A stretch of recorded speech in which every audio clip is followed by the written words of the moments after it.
Hello, serpentine Filetines. In this lesson, I would like to introduce the importance of breathing into our floating ribs, which are ribs 11 and 12.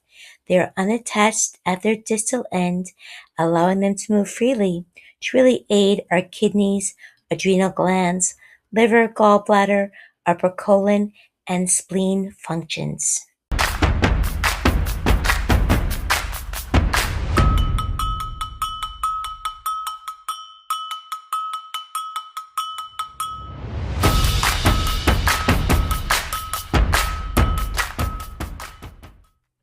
How I dance when I'm really feeling it.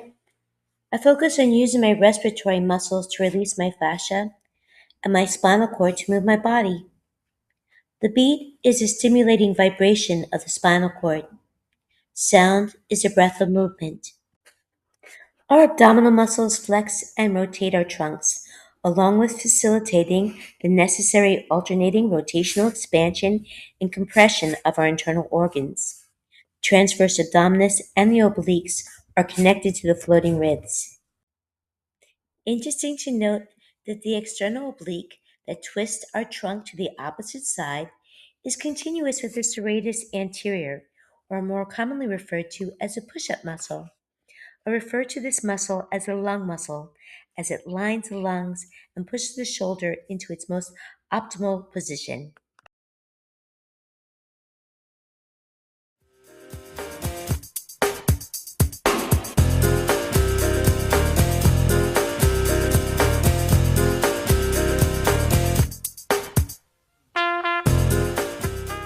The floating ribs are tightly interwoven with the serratus posterior inferior that you can see on the left side. It squeezes your ribs into your kidneys and adrenal glands on the exhale. How cleansing. The quadratus lumbatum muscle on the right side lifts your hips up as you advance your leg forward, also squeezing the kidney/adrenals on hip shaking. Notice how this muscle individually connects to each lumbar vertebrae. I'd like to acknowledge the spinal nerves that exist from the floating rib level of the spine. The subcostal, the iliohypogastric, and the ilioguinal nerves innervate the muscles previously mentioned in this presentation. They also innervate the sensations of our pelvis and upper inner thighs. More reason to breathe into our floating ribs. This is how you get your floating ribs to move. Put your hands on them and feel the ribs open and expand on the inhalation, while close and squeeze inward on the exhalation. Good to breathe into the fascia of your back. It connects to the spinal discs, joints, and ligaments, as well as it lines our viscera.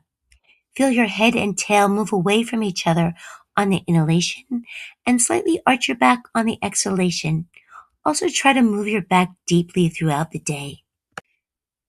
Lastly, feel the diaphragm push straight down as you relax your abdominal muscles on the inhalation. The vertical push downward of the diaphragm, along with the horizontal expansion of the abdominal muscles, really improves the needed pressure changes needed in our thoracic, abdominal, and pelvic cavities.